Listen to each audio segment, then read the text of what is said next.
If you are starving, you will do anything for a good meal, even eat a deer on the side of a road.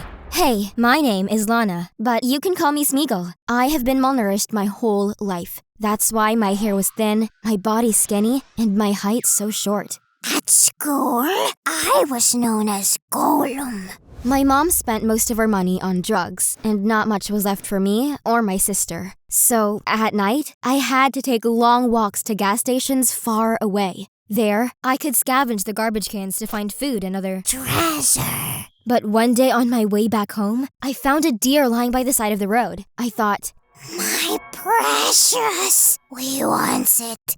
We needs it. So I grabbed some tools from home and came back to butcher the thing. To see a girl that looked like Gollum butchering a deer in the middle of the night must have been disturbing to people driving by. But it was worth it. I was able to stuff my family's entire fridge with meat, giving us enough food for a whole month. We were very lucky to live in an area that was overpopulated with deer, because when the meat ran out, I just searched for new carcasses. On average, it took me 2 weeks to find a new one. And once, I saw with my own eyes how a young deer was run over by a pickup truck. The driver stopped and got out of his car to look at the poor thing. I thought he would drag it to the side of the road as a gift for me, so I could butcher it. But instead, he picked it up and put it on his truck. Oh, I grew furious. My precious! Stolen! As he went to the front of his car to inspect the collision damage, I quietly opened the tailgate of his pickup and pulled the deer back down. I was strong enough to do that because my precious was still young and small. I dragged the deer further, under the fence, down the slope, and into the grass, where my precious and I were covered in shadow. That's when the driver noticed that the deer was gone. Confused, he looked around, and I still recount the fear in his eyes when he caught sight of me. There I stood in the dark, butcher's knife in hand, and white eyes penetrating the night. Frightened by this terrible creature, he quickly ran off. But I was afraid too. Once the deer was butchered, I had to walk through dozens of cornfields to get back home. I often encountered coyotes along the way, drawn to me by the smell of the meat in my bag. I was lucky to never run into a mountain lion, or else I'd be dead by now. The reason I went through all this hardship was my sister. I didn't want her to be malnourished and look like me one day, like a Gollum. Instead, I wanted her to become tall and strong, with thick hair and clear eyes. By then, there were dozens of news articles in our city about a nasty little demon that lived near the highway and ate roadkill.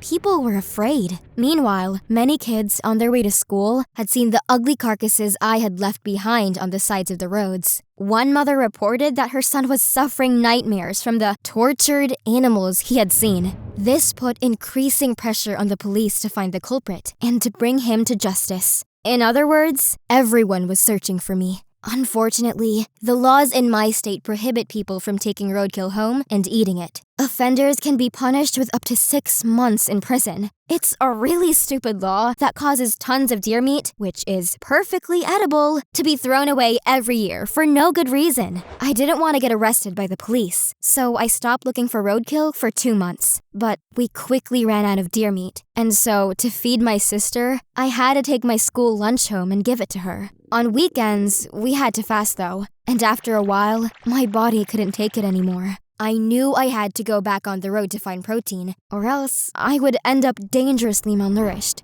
This time, something was off though. After just 2 hours of walking, I found a deer on the side of a highway. Cautiously, I went close. But why were there no glass splinters from a car accident? It took me a second to realize that it was a trap. Then a policeman jumped on the highway and screamed, "Freeze!" I didn't think he would actually shoot me, so I started running into the cornfield next to me. Then I heard a loud bang, and something hit me. I was shot. The impact of the projectile was so strong, I fell over. I was sure I was going to die any second because the projectile had hit my head. But then I realized it hadn't penetrated my skull. It was just a rubber bullet. I was fine, got up again, and ran deeper into the dark cornfield to where no one could see me anymore. When I turned around, I saw one police officer with a bald head and a mustache. I knew who he was. He was the sheriff of our town, and I'd seen him on TV promise that he himself would catch the deer butcher. I'm still shocked that a grown man fired a rubber bullet at me, a small child.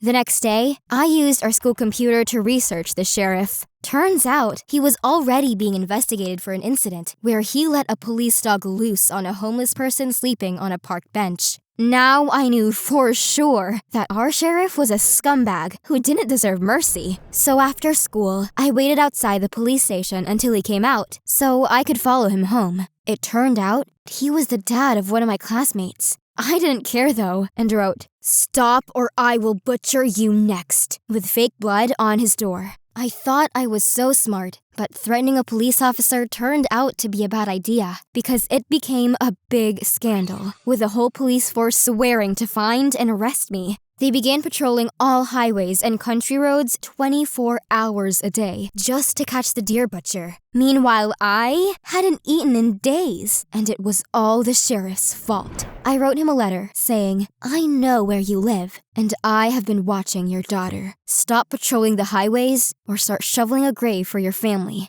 Then, I threw the letter into his daughter's backpack at school. What I wrote was dark, of course, but remember that the sheriff had shot me. After finding the letter, he took his daughter out of school to protect her from the deer butcher. Of course, I felt guilty that she couldn't see her friends in school anymore, especially because she had always been kind to me. One time, during lunch, she even asked me if I wanted her sandwich because I looked so skinny. But I had bigger problems. The police still patrolled the streets every night, and they'd probably catch me if I started butchering again. In the end, I had no choice. My sister was getting too skinny, and I couldn't bear seeing her suffer, so I began searching for carcasses again. This time, however, the police were prepared because they used night vision goggles, which gave them an unfair advantage over me. The sheriff himself jumped out of a bush and threw me to the ground. He put all his weight on me like I was a strong, big guy who could resist him. Too bad my knife was in my backpack, because otherwise, I could have fought him off.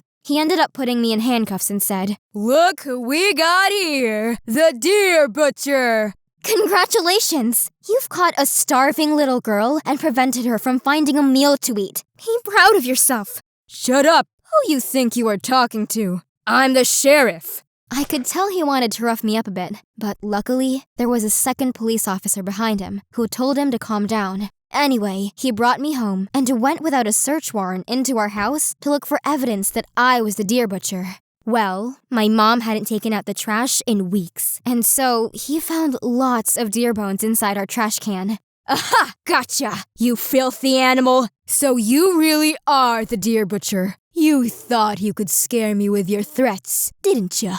That's when my mom came into the kitchen asking what was going on. Without answering the question, the sheriff handcuffed her too, turned to me, and said, "Look what you did to your mother. She will go to jail now because of you. I hope you feel proud of yourself."